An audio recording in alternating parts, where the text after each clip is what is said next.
अनुराग द्वारी ने मध्य प्रदेश से एक रिपोर्ट की थी कि कैसे जिन लोगों को कोविड वैक्सीन के ट्रायल में शामिल किया गया उन्हें सहमति पत्र नहीं दी गई, उन्हें ठीक से बताया तक नहीं गया। कईयों को यह साफ जानकारी तक नहीं थी कि वे ट्रायल का इंजेक्शन ले रहे हैं। अनुराग की इस रिपोर्ट के संदर्भ में दीपक मरावी की मौत की कहानी भी अहम हो जाती है। हम नहीं कहते और कह भी नहीं सकते कि दीपक की मौत टीका से हुई या किसी और वजह से।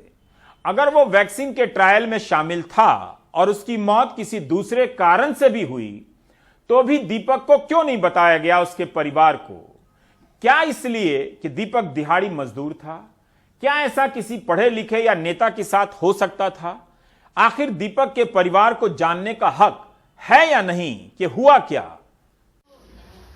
दीपक मरावी मजदूरी करते थे और भोपाल के टीला जमालपुरा के किराए के इसी एक कमरे में 3 बच्चों के साथ रहते थे। दीपक ने कोरोना वैक्सीन ट्रायल में हिस्सा लिया था। पहले डोज के बाद ही तबीयत खराब हो गई और अस्पताल पहुंचने से पहले दीपक की मौत हो गई। दीपक को टीका लगा था या प्लेसेबो हम नहीं बता सकते।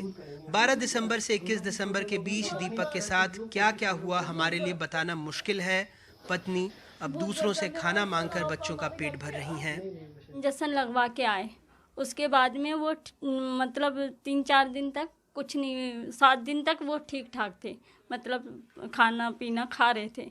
इसके बाद में उन्हें चक्कर आने लगे बहुत तेज़ी से। तो मैंने कहा ठीक है, आप से चलते नहीं बन रहा, आप आराम करो। फिर वो कहने लगे ठीक है, मैं आराम ही करूँगा। खाना खा रहे थे, थोड़ा थोड़ा खा रहे थे। इसके बाद में उल्टियाँ होने लगी तो उसमें झाग निकल रहा था सर। तो मैंने कहा कि डॉक्टर के पास चलो। वो अपनी जिद में रहे कि मैं कहीं नहीं जाऊँगा, मुझे आराम करने दो, मुझसे चलते नहीं बन रहा। क्या पहले से बीमार थे क्या? कुछ बीमारी नहीं थी सर उन्हें। तो आपको क्या लगता है कि वो इंजेक्शन वैक्सीन से मरे? कहीं से मुझे कोई मदद नहीं मिली है, कोई भी नहीं आए। पीठे पे ये काम करते थे तो पीठे ही वालों ने बताए होंगे, वहीं से गए। और मेरे को मतलब सुनाई में आया था तो मैंने कहा ये वैक्सीन मत लगाना, ये खतरे वाला काम है। तो आप लोगों ने उस टाइम डॉक्टर को बोलते डॉक्टर सर हमारे पास उनका नंबर नहीं था, नहीं तो हम करो हॉस्पिटल फार्म देते हैं वो भी नहीं दिया था आप लोगों को? मेरे पास कुछ प्रूफ नहीं है सर। जैसा कि पत्नी ने बताया, दीपक ने भी तबीयत खराब होने पर डॉक्टर के पास जाने में देरी की, लेकिन जिस व्यक्ति को टीका दिया गया हो उसकी तबीयत पर नजर रखने का काम किसका था? क्या दीपक जैसे कम पढ़े लिखे लोगों को भी किसी वैक्सीन का टीका लगाने के बाद उनके हाल पर छोड़ा जा सकता है? इस दौरान वैक्सीन लगाने के बाद उनकी पूछताछ तो की गई होगी, लेकिन इसका डिटेल हासिल करना मुश्किल हो रहा है क्योंकि कंपनी को हम 3 बार लिख चुके हैं और जवाब नहीं आया है। पत्नी के पास प्रेस ही एक जरिया है, वो अपने सवाल का जवाब कंपनी और सरकार से मांग सके। ये दीपक की पोस्टमार्टम रिपोर्ट है। पुलिस ने परिवार वालों को नहीं दी, लेकिन जब अर्जी लगाने पर अस्पताल को दे दी। पोस्टमार्टम रिपोर्ट के अनुसार संदेहास्पद पॉइजनिंग की बात कही गई है। पॉइजनिंग कैसे हुई, किस स्टेज पर हुई और इसकी जानकारी न इसमें है और न हमारे पास जवाब है। परिवार और पड़ोसियों ने इसे ऐसे समझा, दीपक तो बिल्कुल ठीक था, कोई परेशानी नहीं थी, तो वो जहर क्यों खाएगा। यहाँ बढ़िया रहते थे, मैंने बीमारी का नहीं सुना और ना वो बीमार हुआ, ना वो परेशान थे, ना कुछ थे, अच्छा खासा काम कर रहे थे। और उन्होंने ज़रूर, एक उनके दोस्त थे शायद, उन्होंने बताया था वो वैक्सीन लगवाने जा रहे हैं। वो वैक्सीन लगी है, उसके बाद उनका ये हो गया, वो बीमार हुए और उनका देहांत हो गया। हम जानते हैं पड़ोसी का जवाब पर्याप्त नहीं हो सकता, इसलिए इस संदेहास्पद पॉइजनिंग को समझने के लिए मेडिको लीगल विभाग की डॉक्टर गीता रानी गुप्ता के पास गए, लेकिन वहाँ उन्होंने कैमरे पर बात करने से मना कर दिया। अब ये एक अलग मामला है। 257 पन्नों का दस्तावेज है। इसमें पेज नंबर 57 पर लिखा गया है एक डॉक्टर के जरिए कि ये संदिग्ध खुदकुशी का मामला हो सकता है। हमने आपको पहले ही बताया था कि पोस्टमार्टम की रिपोर्ट परिवार को न देकर अस्पताल को दी गई। अब जब किसी डॉक्टर ने लिखा है कि ये संदिग्ध खुदकुशी का मामला हो सकता है, तो फिर इस बारे में पुलिस को क्यों नहीं बताया गया? पुलिस ने इसकी जांच क्यों नहीं की? क्या सिर्फ इसलिए क्योंकि दीपक एक दिहाड़ी मजदूर था? अभी तो हम लोग को जस्ट पोस्टमार्टम रिपोर्ट प्राप्त हुई, विसरा की रिपोर्ट प्राप्त होगी, उसके बाद जो है ऑनली हम बता पाएंगे कि एक्चुअली क्या हुआ है क्या, क्योंकि फैमिली के बारे में वो सब जानकारियाँ लेना हम लोगों ने प्रारंभ कर दिया है कि उनकी मतलब क्या समस्याएं थी, क्या था जीवन में, और बाकी विसरा की रिपोर्ट आएगी। सारी चीज़ों को जो हम एक साथ कलेक्टिवली देखेंगे then only will be able to tell कि एक्चुअली क्या हुआ है। ये उन खबरों का कोलाज है जो वैक्सीन से ट्रायल के दौरान किसी की कथित मौत को लेकर छपी हैं। इन खबरों से पता चलता है कि ट्रायल से जुड़े किसी की मौत होने पर कंपनी खुद बताती है, कहीं सरकार भी बताती है। जैसे फ्रांस 24 की इस खबर के अनुसार एस्ट्रेजेनिका ऑक्सफोर्ड खुद ही बताती है कि वैक्सीन ट्रायल के दौरान एक व्यक्ति की मौत हुई। न्यूयॉर्क टाइम्स की इस खबर से पता चलता है कि अस्पताल ही बता रहा था कि ट्रायल में शामिल 2 लोगों को कुछ और शिकायत हुई। मैक्सिको की इस खबर के अनुसार तो खुद सरकार ने ट्रायल में शामिल व्यक्ति को बताया कि आपके शरीर में कुछ और लक्षण देखे गए हैं। तो हमारा सवाल है कि दीपक की मौत को लेकर अस्पताल, कंपनी या सरकार की क्या भूमिका होनी चाहिए? क्या चुप रहकर साधारण परिवारों के प्रश्नों को अधूरा छोड़कर हम वैज्ञानिक चेतना का निर्माण कर सकते हैं, जो हमारा संवैधानिक दायित्व भी है? मेरे हिसाब से ट्रांसपेरेंसी बहुत ज़रूरी है।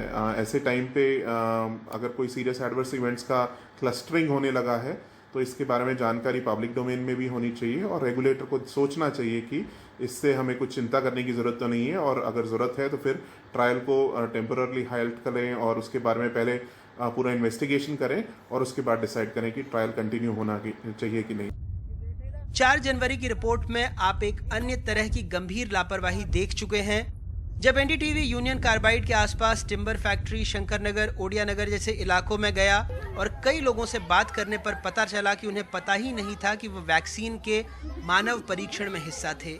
उन्हें केवल ये बताया गया था कि इंजेक्शन कोरोना वायरस से संक्रमित होने से बचाएगा। यहाँ तक कि कईयों को सूचित सहमति यानी इन्फॉर्म्ड कंसेंट का पेपर भी नहीं दिया गया, जो अनिवार्य रूप से दिया जाना चाहिए था। कुछ नहीं बोला, बस उन्हें तो टीका ही लगा दिया और जय कह रहे थे। क्या बोल के ले गए थे यहाँ से? अरे कहने लगे कोरोना की टीका लग रहे हैं भाई, अच्छे हैं, जिसको लगवाने तो लगवा लो। तो हम और गाड़ी में बैठ के चले गए। तो ये नहीं बताया था कि कोरोना का टीका नहीं है, अभी इसका प्रयोग हो रहा है, ये सब कुछ नहीं बताया? नहीं। ये बोला कि आपके शरीर पे इसका खराब असर भी हो सकता है, अच्छा असर नहीं।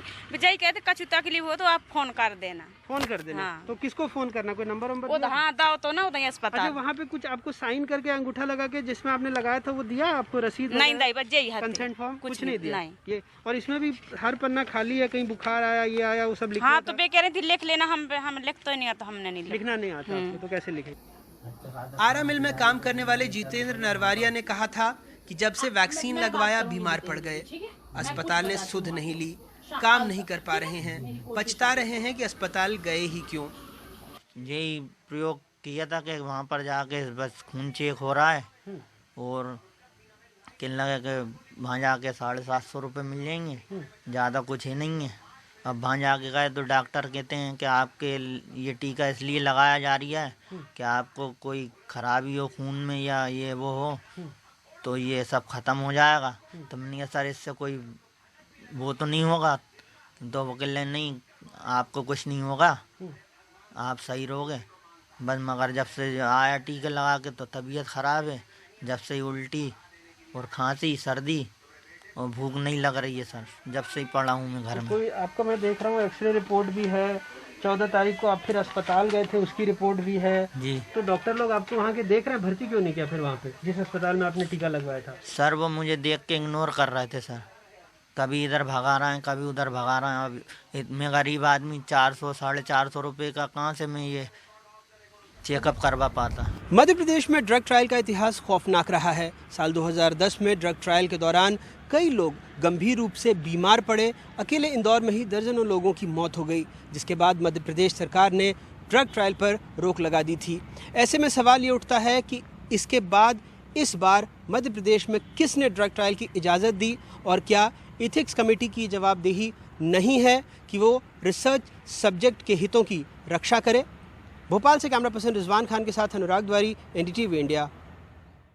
कायदा तो यही होना चाहिए और यही दुनिया भर में होता है कि ट्रायल के समय जो वॉलंटियर आता है उसकी लगातार निगरानी की जाती है, हर तरह के बदलाव को दर्ज किया जाता है। क्या दीपक के केस में ऐसा किया गया? तब भी किया जाना चाहिए था जब ट्रायल से संबंधित कुछ ना हो, यानी दूसरे कारण से उसकी तबीयत खराब हुई हो। वॉलेंटियर का विश्वास बने, इसके लिए पारदर्शिता बहुत जरूरी है। लगातार बताया जाना चाहिए कि अब क्या हो रहा है, ऐसा क्यों हुआ, क्या दीपक के साथ इस तरह की चीजें की गईं।